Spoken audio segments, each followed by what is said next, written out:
Hello everyone! Ready to find out what happens next in our story? Let's get into it then. Chapter 3. A biography? What? Pegasus grinned and sat back in his chair, nodding. Why, of course! My man said you were a talented author who was writing stories about princesses and pirates and non-believers enacting their revenge. Why not to write about me and my life? He inquired. But you're not dead. Usually people write biographies so people can read about a deceased person's life, Ian explained. True, but I'm sure you know that I'm the most famous and known man around the country. I invented dual monsters. I am a multimillionaire. People should know about me, and so they should also know about my life, Pegasus put in. She wasn't skilled with writing someone's personal story, but Ian solemnly nodded as one of the Industrial Illusions men came from a doorway. Miss Lian, you must change your clothing. Sir Pegasus cannot have someone writing his biography wearing a schoolgirl's uniform. Come and get your new clothes, he said. Without a word, she followed the man into a luxurious guest room in the castle. To her right was a door that, when opened, showed a walk-in closet filled.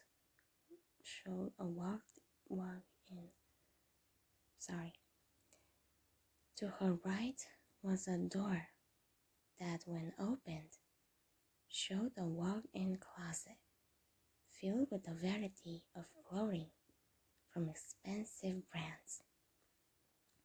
She could never wear these kinds of things. Some were a little too revealing for her taste. Others seemed too tight and concealing. She wanted something in the mix, and nothing in that closet was going to satisfy her. Master Pegasus has chosen these clothes just for you, the bodyguard said. Does he think I'll be wearing skinny jeans, tight tank tops, dresses, heels, and a shit ton of makeup? Hell no! I'd say dial it down, unless he's trying to live one hell of a perfect fantasy. Ian shot back. The man exhaled and left, closing the door behind him. Ian took a look at the room and crossed her arms, sitting on her king-size bed. Sure, she could tell they wanted to treat her like a princess, but this was too extreme. She looked out the window to see a somewhat decent view of the island. There were a lot of trees and foliage, with full clearings where duels would be taking place. It was almost as if this whole island was one big robot. The grass people stood on wasn't artificial. It would be fake. These thoughts kept running through the young writer's mind as she dangled her legs from her bed. Talented author, they say. I'm just a regular girl from a school of people who obsess over boys and gossip.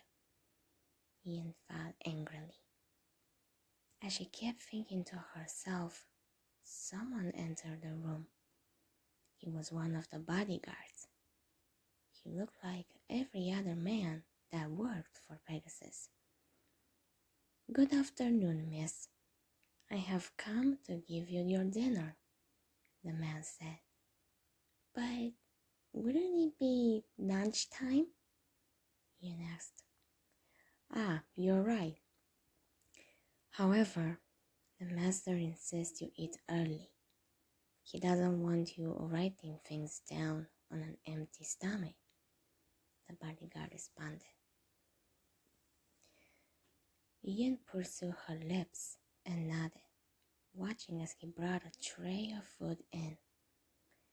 This was accompanied by a glass of water in a wine glass. Weird, she thought to herself. As she ate, the bodyguard stood at the doorway, minding his business. He never looked at her behind the shades that all of Pegasus' bodyguards wore, nor did he directly speak to her as she continued to eat her food. But when she was finished, the man took the tray away and left, closing the door behind him. So, what will I be doing when Pegasus has his dinner alone? Oh, maybe I can go explore the island, Ian thought. The younger writer grinned at her little plan and decided to try on the clothes in her new closet until the moon shone high above the island. That was when most of the duels stopped for the night, and it was when the eliminators took action when the people least expected it. That night, Ian silently exited her room, tiptoeing past Pegasus' bodyguards. They patrolled the hallways, which was a pain in the poor girl's neck, and they all sounded the same to her. When the men were out of sight, Ian made a run for it. Still in her pajamas, she ran out of the palace and down the many flights of stairs that she had to climb on her first day. She ran through the grassy fields and watched as young men and few women dueled on the dueling machines. They placed cards down and called their turns. By then, Ian had reached a clearing in the woods. She stood keeping silent. Anyone could hear her. Someone could come by and demand a duel. Hell, it could be one of Pegasus' bodyguards patrolling the outskirts of the duelist kingdom. The possibilities of getting caught were huge, and escape tactics were scarce. "Hey, what you doing out here at this time?" Ian turned to see someone standing not too far behind her. He was small and had vibrant hair, black and magenta, with blonde bangs. He also had magenta-colored eyes, with a small bit of eyeliner. He wore a male school uniform and had an upside-down pyramid with an eye around his neck. On his feet were black and white sneakers. Huh? I was just trying to get some fresh air," Ian replied, sniffing the air. The boy giggled and walked closer to her. "I know that's not the case. Joyce saw you walking with the guards into Pegasus Castle. Is there a reason why? And why don't you have a dueling glove?" he asked. Now he got her. She sighed in defeat and nodded. "I'm not a duelist. I came here because Pegasus wanted me to write a biography about him." Wow, that's amazing. I bet you are a talented author with a bunch of books that have been published. Or are you just a regular student? The boy asked. Just a normal person. There's nothing that special about me. By the way, why are you here to duel? She had gotten the boy to go silent. He looked at the pyramid around his neck and pursed his lips into a thin line, looking at his feet. Pegasus stole my grandpa's soul with some kind of millennium item lodged into his left eye. My friend Joey decided to join because he wants to afford his sister's eye surgery. I dueled Pegasus once, and using some kind of tactic, he stole my grandpa's soul and forced me into the tournament, he explained. By the way, Ian said, what's your name? Yugi Muro. During Pegasus' dinner time, she had overheard him talking about a boy named Yugi. This was him, a short high school student who was skilled in duel monsters. He even had free chips already. But wasn't he supposed to get 2? Hey Yugi, didn't you get 2 star chips in that glove you wear? Yugi chuckled. Well, Weevil threw my Exodia cards off the ship, and I had to settle the score with him. I won a duel against him, and won 2 chips from him. And I guess that means he's out of the tournament, he said. One part of Ian wanted to feel bad for Weevil, but the other half, the one she sided with, was glad. Good.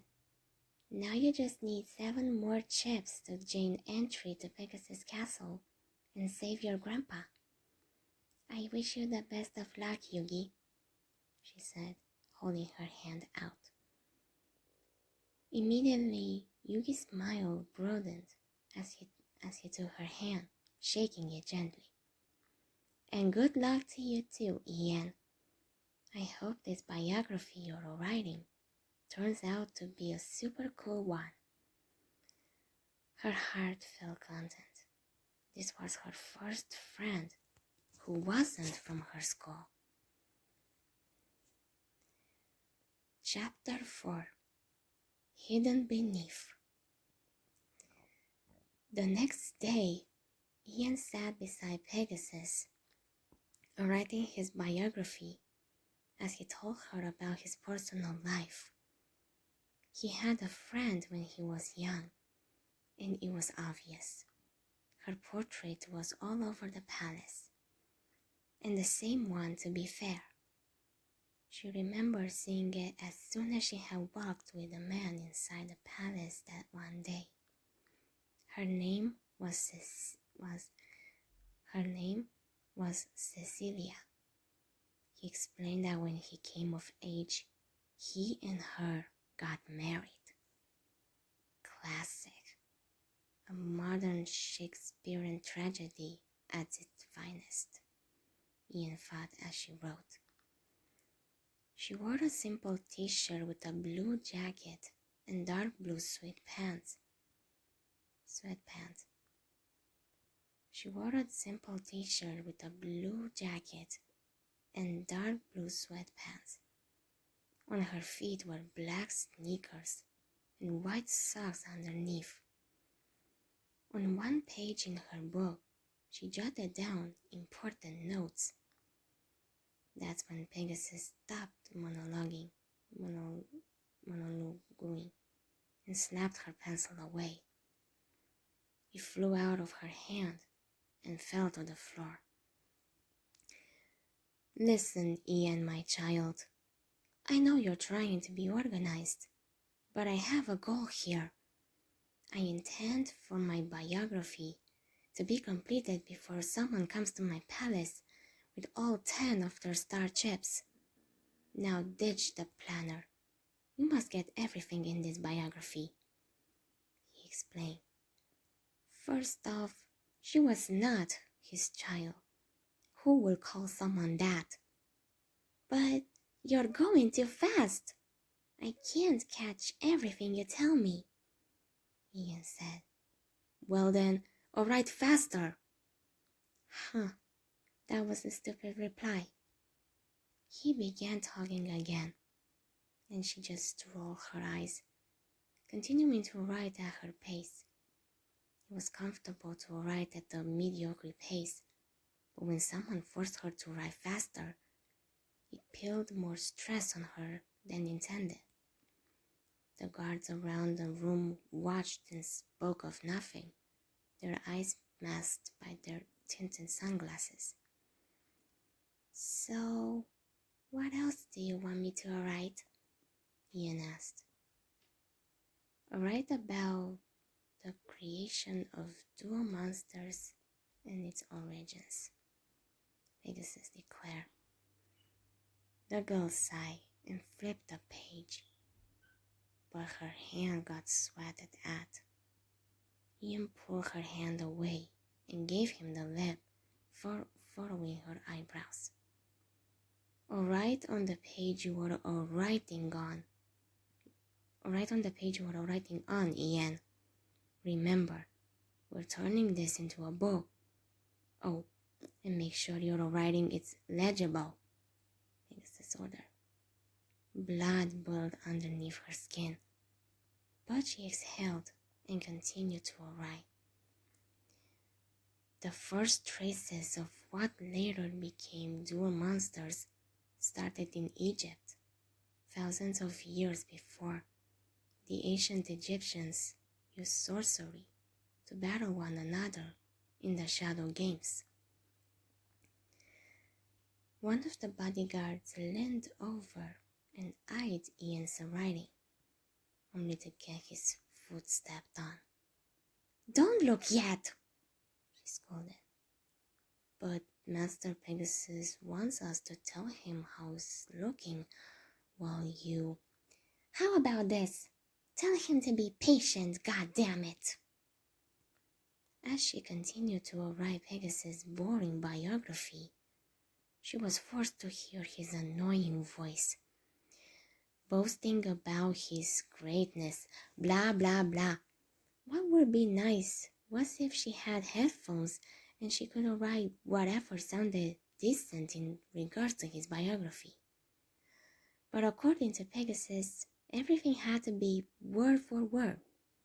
But as she wrote, she swore she could hear her siblings' voices in her head. Ian, wake up! It's time for school! Her sister stood above her bed, wearing her bathrobe, her hair damp from a warm shower.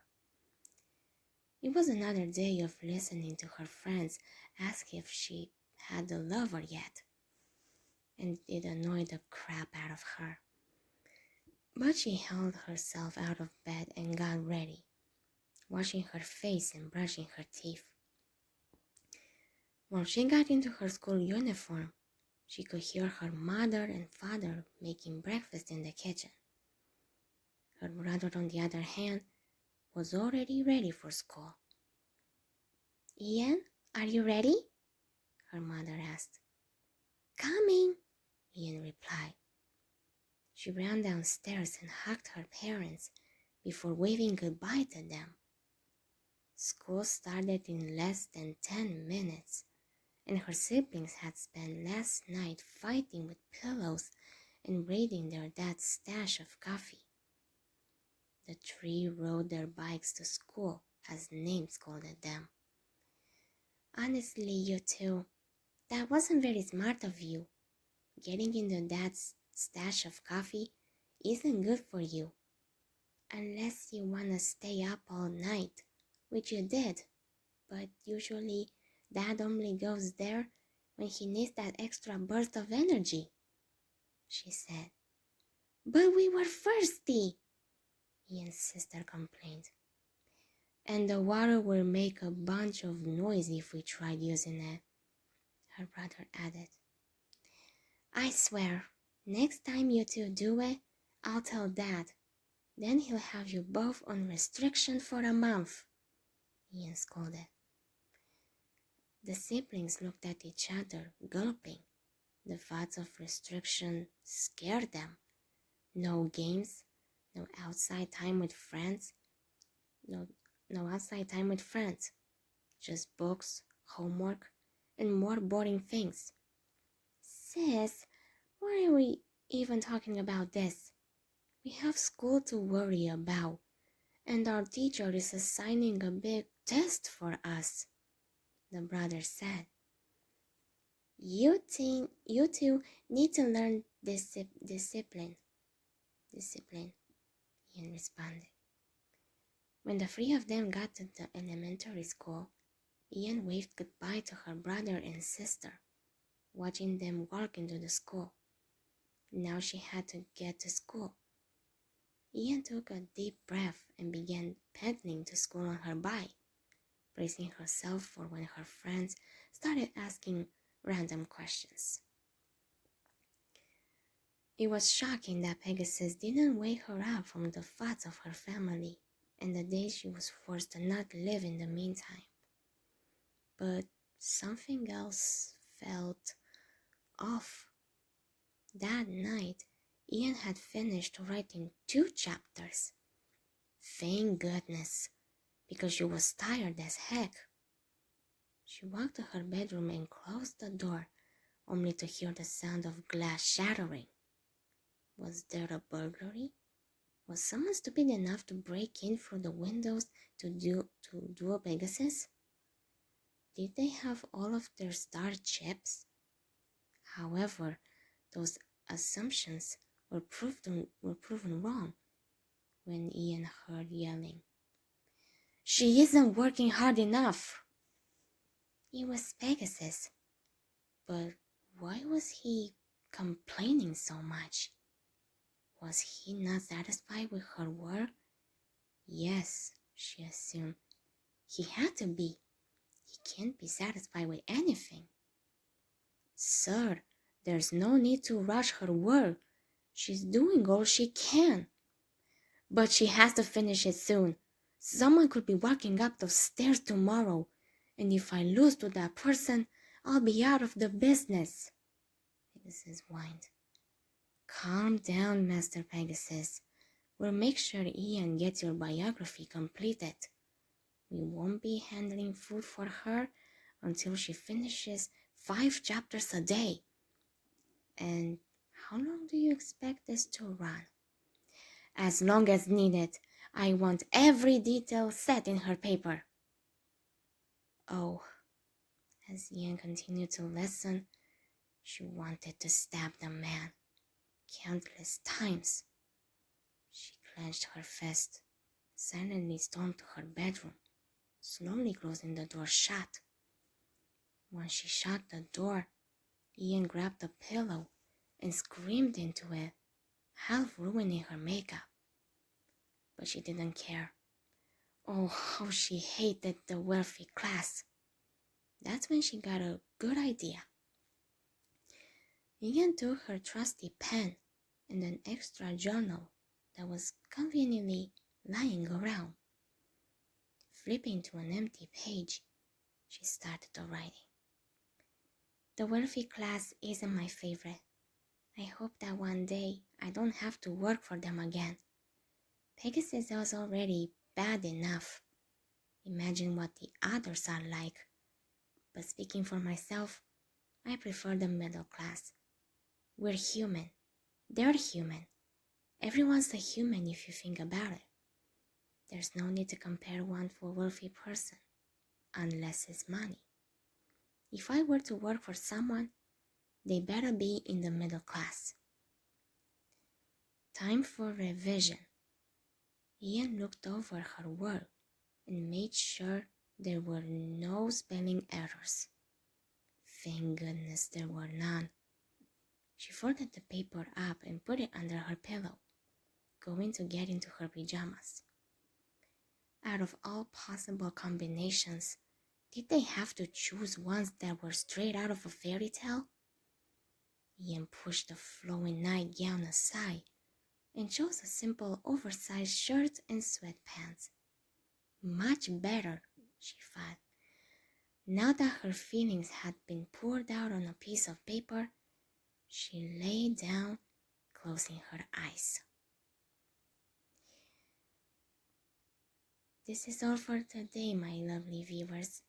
But don't you guys worry, the next part will be coming to you very soon. If you guys enjoyed it, subscribe, hit like, and turn on the notifications. See you guys next time. Goodbye for now.